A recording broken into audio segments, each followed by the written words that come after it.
Salam sejahtera kepada semua pendengar. Selamat datang ke episode khas podcast kami yang bertajuk Membina Kerama Insaniah melalui Teori Dasar dan Falsafah Pendidikan.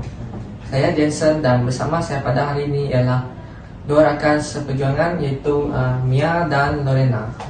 Kami pelajar Institut Pendidikan Guru dan dalam episod kali ini kami akan membincangkan bagaimana teori perkembangan kognitif Jean Piaget, dasar pendidikan negara dan falsafah pendidikan kebangsaan saling berkait dalam membentuk amalan pengajaran dan pembelajaran yang bermakna di Malaysia. Jadi terima kasih Jensen. Ramai masih melihat kejayaan pendidikan hanya diukur melalui keputusan peperiksaan semata-mata. Sedangkan hakikatnya pendidikan jauh lebih luas daripada itu.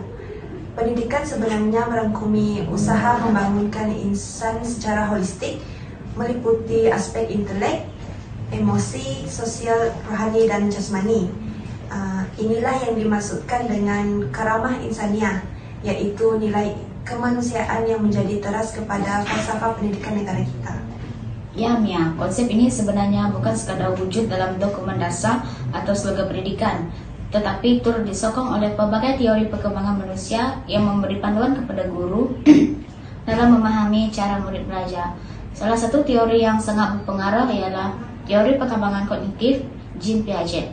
Sebagai bakal guru, kita perlu memahami bagaimana teori dan falsafah ini boleh diterjemahkan ke dalam amalan sebenar di bilik belajar, supaya proses pengajaran dan pembelajaran bukan sekadar penyampaian ilmu, tetapi menjadi satu perjalanan membentuk insan seimbang dan berakhlak. Betul, Lorena. Jadi dalam episod ini kita akan menelusuri bagaimana teori Jean Piaget membentuk asas kepada dasar pendidikan negara seperti Pelan Pembangunan Pendidikan Malaysia, KSSA dan KSSM, serta bagaimana semuanya berpaksikan kepada falsafah pendidikan kebangsaan. Jean Piaget merupakan seorang ahli psikologi dari Switzerland yang berpendapat bahawa pembelajaran ialah proses aktif di mana murid membina pengetahuan melalui pengalaman dan interaksi dengan persekitaran mereka. Menurut beliau, perkembangan kognitif manusia berlaku secara berperingkat mengikut tahap umur dan keupayaan berfikir. Murid tidak boleh memahami sesuatu konsep yang terlalu jauh daripada kemampuan mental mereka.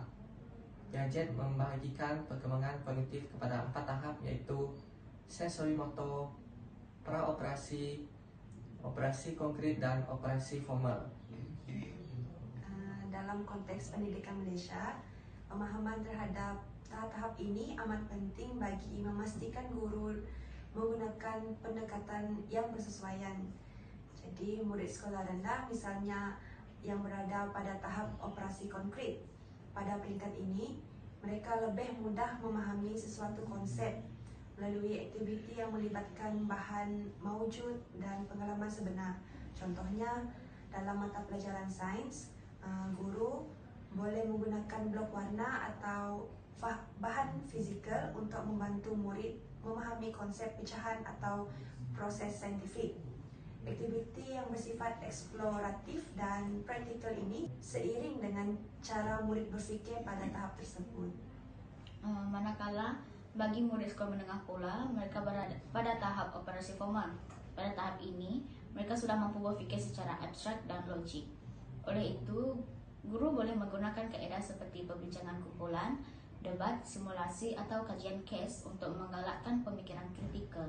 Contohnya, dalam subjek sejarah, guru boleh meminta murid menilai kesan penjajahan terhadap pembangunan negara dan menyatakan pendapat berdasarkan hujah logik. Pendekatan ini bukan sahaja membina kefahaman yang mendalam, tetapi juga melatih kemahiran berfikir aras tinggi atau kebat, seperti yang ditekankan dalam kurikulum kita hari ini. Piaget turut memperkenalkan dua konsep penting, iaitu asimilasi dan akomodasi. Asimilasi bermaksud murid menggunakan pengetahuan sedia ada untuk memahami maklumat baru, manakala akomodasi berlaku apabila mereka mengubah struktur pemikiran bagi menyesuaikan diri dengan idea baru yang diterima. Dalam proses pembelajaran, kedua-dua mekanisme ini berlaku serentak apabila murid menghadapi cabaran atau masalah baru. Sebagai contoh, apabila guru memberi tugasan membentuk projek yang memerlukan murid mencari penyelesaian kreatif, murid sebenarnya sedang melalui proses kognitif yang mendalam. Mereka tidak sekadar menghafal, tetapi membina kefahaman baru berdasarkan pengalaman. Inilah asas kepada kemahiran berfikir aras tinggi yang menjadi tumpuan utama dalam sistem pendidikan Malaysia. KEBAT bukan sekadar slogan atau dasar semata-mata, tetapi berpaksikan teori kognitif Piaget. Setiap kali murid menyoal, menganalisis, membuat inference dan menilai, mereka sedang mengembangkan struktur kognitif mereka secara aktif. Apa yang menarik, teori Piaget juga selaras dengan konsep konstruktivisme dalam pendidikan moden. Konstruktivisme menekankan bahwa pengetahuan tidak diberikan secara pasif, tetapi dibina oleh murid sendiri melalui pengalaman dan refleksi. Sebagai guru, kita bertanggung jawab mencipta suasana pembelajaran yang membolehkan murid meneroka, membuat kesilapan dan belajar daripadanya.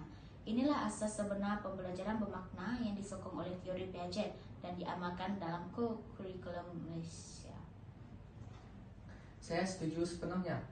Kadang-kala dalam kegerahan mengejar sukatan pelajaran, kita lupa bahwa murid perlu ruang untuk berfikir, mencuba dan meneroka.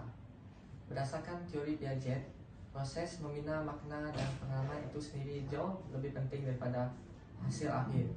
Apabila guru memahami tahap kognitif murid, maka pengajaran mereka menjadi lebih efektif dan membantu murid membina potensi sebenar mereka. Kalau kita lihat kepada dasar pendidikan negara, sejak Penyata Razak 1956 dan Laporan Rahmat Talib 1960, matlamat utama pendidikan di Malaysia adalah untuk melahirkan masyarakat yang bersatu padu, berdisiplin dan berilmu. Matlamat ini kemudian diperincikan melalui Akta Pendidikan 1996 yang menjadi asas kepada semua dasar pendidikan selepas itu. Dalam konteks pendidikan moden, Pelan Pembangunan Pendidikan Malaysia atau PDPM 2013 hingga 2025 menjadi dokumen penting yang memacu perubahan sistem pendidikan. Pelan ini memperkenalkan 11 anjakan utama bagi memperkukuh kualiti pendidikan negara. Antara yang paling berkaitan dengan teori Piaget ialah anjakan kedua yang menekankan keperluan setiap murid menguasai kemahiran berfikir aras tinggi, dan anjakan ketiga yang menumpukan kepada pembinaan nilai dan tanggungjawab sosial. Anjakan-anjakan ini jelas menunjukkan bagaimana teori Piaget diterjemahkan dalam dasar negara. PPPM menekankan pembelajaran aktif dan reflektif yang menuntut murid terlibat secara langsung dalam proses membina pengetahuan. Ini seiring dengan pandangan Piaget bahawa pembelajaran yang berkesan berlaku apabila murid berinteraksi dengan persekitaran dan membentuk kefahaman mereka sendiri. Selain PPPM, dasar seperti Kurikulum Standard Sekolah Rendah KSSR dan Kurikulum Standard Sekolah Menengah KSSM juga menunjukkan keselarasan dengan teori Piaget.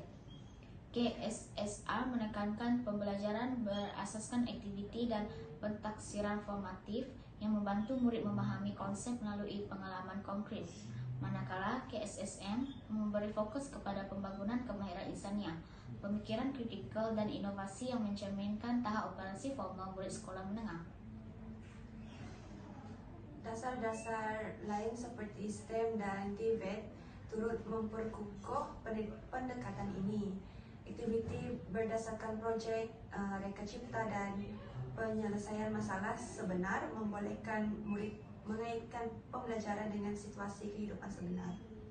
Pendekatan ini menggalakkan pembelajaran konkret bagi murid tahap rendah dan pembelajaran abstrak bagi murid tahap tinggi, selaras dengan tahap perkembangan kognitif seperti yang dijelaskan oleh Piaget.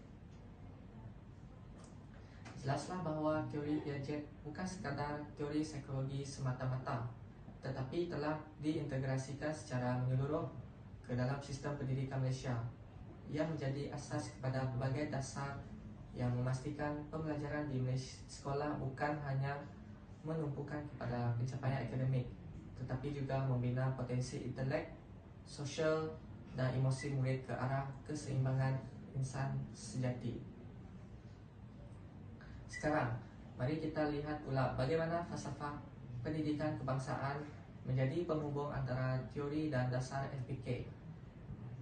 FPK menegaskan bahawa pendidikan adalah usaha berterusan untuk memperkembangkan potensi individu secara menyeluruh dan bersepadu bagi melahirkan insan seimbang dan harmonis dari segi intelek, rohani, emosi dan jasmani.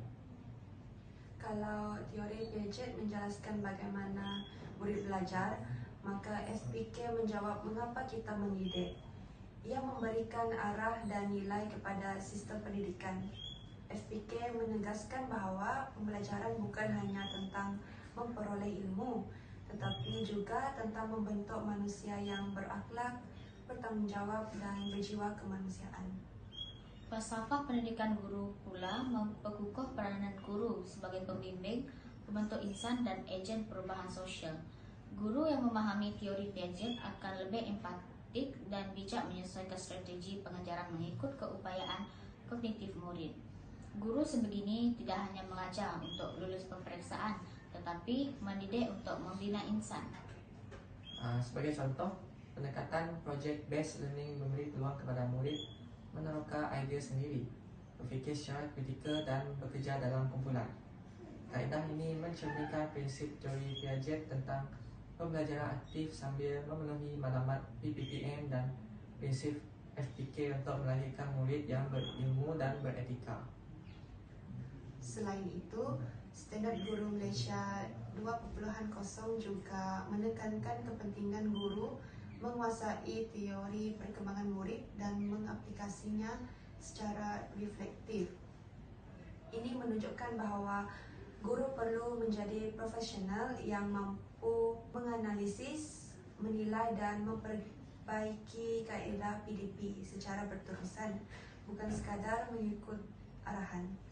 Apabila teori, dasar dan falsafah disepadukan dengan baik, guru bukan lagi sekadar pelaksana kurikulum, tetapi pemimpin pelajaran yang berperanan membentuk potensi murid secara menyeluruh.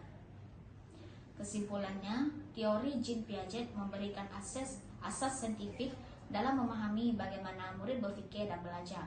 Dasar pendidikan negara pula menyediakan rangka strategik untuk memastikan teori ini diaplikasikan dalam konteks sebenar, manakala falsafah pendidikan kebangsaan dan falsafah pendidikan guru memberi panduan nilai dan moral bagi melahirkan insan yang berakhlak dan seimbang.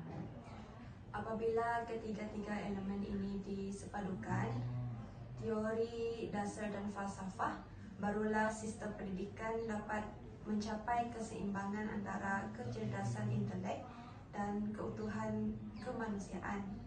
Inilah asas kepada pembentukan karama insaniah yang bukan sekadar berfokus kepada pencapaian akademik, tetapi juga pembangunan insan secara holistik. Sebagai bakal guru, kita harus memahami hubungan ini dengan mendalam.